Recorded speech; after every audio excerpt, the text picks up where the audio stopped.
Gen Z କ୍ରୋଧର ଶିକାର ହେଲେ ରାଘବ ଚଢା।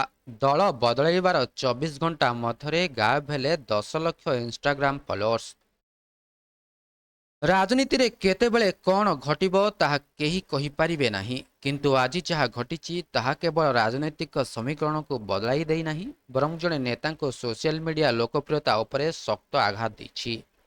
ଆମ୍ ଆଦମୀ ପାର୍ଟିର ପୋଷ୍ଟର ବୟ ଭାବେ ପରିଚିତ ତଥା ଯୁବନେତା ରାଘବ ଚଡ୍ଡା ବିଜେପିରେ ସାମିଲ ହେବା ପରେ ଏବେ ଏକ ଅପ୍ରତ୍ୟାଶିତ ପରିସ୍ଥିତିର ସାମ୍ନା କରିଛନ୍ତି।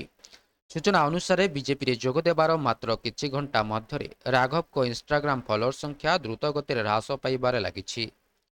ତେବେ ରାଘବଙ୍କୁ ଚଢାଙ୍କୁ ସବୁବେଳେ ଯୁବପିଢ଼ି ବା ଜେନ୍ଜିର ପ୍ରତିନିଧି ଭାବେ ଦେଖାଯାଏ। ତାଙ୍କର ଷ୍ଟାଇଲିଶ ଲୁକ୍ ଏବଂ ସୋସିଆଲ ମିଡିଆ ପ୍ରୋଜେକ୍ସନ ଏବଂ ସେ ଯୁବତୀ ଏବଂ ଯୁବକମାନଙ୍କ ମଧ୍ୟରେ ବେଶ ଲୋକପ୍ରିୟ ଥିଲେ। କିନ୍ତୁ ଆଜି ଯେତେବେଳେ ସେ ବିଧିବଦ୍ଧ ଭାବେ ବିଜେପିରେ ଯୋଗ ଦେଇଛନ୍ତି, ତାହାକୁ ତାଙ୍କର ଅନେକ ପ୍ରଶଂସକ ସହଜରେ ଗ୍ରହଣ କରିପାରିନାହାନ୍ତି। ରିପୋର୍ଟ ଅନୁସାରେ ତାଙ୍କର ନିଷ୍ପତ୍ତିକୁ ବିରୋଧ କରି ପ୍ରାୟ ହଜାର ହଜାର ୟୁଜର ତାଙ୍କୁ ଅନଫଲୋ କରିଛନ୍ତି। ଦୀର୍ଘ ଦିନରୁ ଆପ୍ ଏବଂ ରାଘବଙ୍କ ମଧ୍ୟରେ ସମ୍ପର୍କ ଭଲ ନଥିବା ନେଇ ଚର୍ଚ୍ଚା ହେଉଥିଲା। ଦିଲ୍ଲୀ ରାଜନୀତିରେ ରାଘବଙ୍କ ପ୍ରଭାବ କମୁଥିବା ଏବଂ ପାର୍ଟିରେ କ୍ଷମତାକୁ ନେଇ ଚାଲିଥିବା ଟଣାଓଟରା ମଧ୍ୟରେ ରାଘବ ଏହି ବଡ଼ ପଦକ୍ଷେପ ନେଇଛନ୍ତି। ତେବେ ବିଜେପି ପାଇଁ ଏହା ଏକ ବଡ଼ ବିଜୟ ବୋଲି କୁହାଯାଉଥିବା ବେଳେ ରାଘବଙ୍କ ବ୍ୟକ୍ତିଗତ ବ୍ରାଣ୍ଡ ଭ୍ୟାଲୁ ଉପରେ ଏହା ପ୍ରଶ୍ନବାଚୀ ସୃଷ୍ଟି କରିଛି। ସୋସିଆଲ ମିଡିଆରେ ଅନେକ ୟୁଜର ଲେଖିଛନ୍ତି ଯେ ଆମେ ଆଦର୍ଶ ପାଇଁ ରାଘବଙ୍କୁ ପସନ୍ଦ କରିଥିଲୁ, କେବଳ ଚେହେରା ପାଇଁ ନୁହେଁ। ଅନ୍ୟ ପକ୍ଷରେ କିଛି ୟୁଜର ତାଙ୍କୁ ରାଜନୈତିକ ସୁବିଧାବାଦୀ ବୋଲି ମଧ୍ୟ କହିଛନ୍ତି। ଡିଜିଟାଲ ଦୁନିଆରେ ଜଣେ ନେତାଙ୍କୁ ଏଭଳି ବ୍ୟାପକ ବିରୋଧ ହେବା ସମ୍ଭବତଃ ଏକ ନୂଆ ଧାରା ଆରମ୍ଭ କରିଛି, ଯେଉଁଠି ଯୁବପିଢ଼ି ନିଜ ପସନ୍ଦର ନେତାଙ୍କୁ ଦଳ ବଦଳ ପାଇଁ ତୁରନ୍ତ ଦଣ୍ଡ ଦେଉଛନ୍ତି।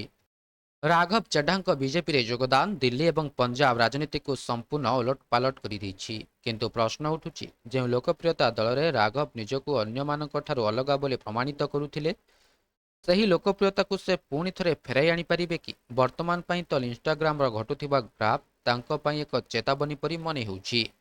ଏହି ଘଟଣା ଦର୍ଶାଉଛି ଯେ ଆଧୁନିକ ରାଜନୀତିରେ କେବଳ ନିର୍ବାଚନ ଜିତିବା ଯଥେଷ୍ଟ ନୁହେଁ, ବରଂ ଡିଜିଟାଲ ପ୍ଲାଟଫର୍ମରେ ନିଜର ଆଭିମୁଖ୍ୟ ବଜାୟ ରଖିବା ମଧ୍ୟ ଏକ ବଡ଼ ଚ୍ୟାଲେଞ୍ଜ।